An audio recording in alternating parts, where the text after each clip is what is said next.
Chicken pepper fry எப்படி பண்ணுறதுன்னு பார்க்கலாம் வாங்க வீடியோக்குள்ளே போகலாம். 1 ஸ்பூன் பெப்பர், கொஞ்சம் சீரகம், அளவு கொஞ்சம் சோம்பு, இந்த அளவுக்கு வறுத்தாச்சு. இதை ஆஃப் பண்ணி ஆற விட்டுக்கலாம். மிக்ஸி ஜாரில் போட்டு இதை அரைச்சிட்டு வந்துடலாம்.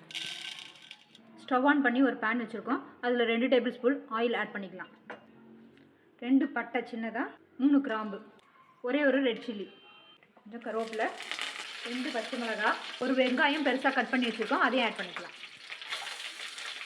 சால்ட் கொஞ்சம், கோல்டன் ப்ரௌன் ஆகிற வரைக்கும் வதக்கிக்கலாம். இஞ்சி பூண்டு பேஸ்ட் கொஞ்சம் ஆட் பண்ணிக்கலாம். இது பச்சை வாசனை பொருளுக்கு வதக்கியாச்சு. இப்போ கொஞ்சம் மஞ்சத்தூள் ஆட் பண்ணிக்கலாம். இந்த பொடி அரைச்சி வச்சுருக்கோம், இப்போ இதை ஆட் பண்ணிக்கலாம். சிக்கன் கட் பண்ணி க்ளீன் பண்ணி வச்சுருக்கோம், அதை ஆட் பண்ணிக்கலாம். சிக்கனுக்கு தேவையான உப்பு ஆட் பண்ணிக்கலாம்.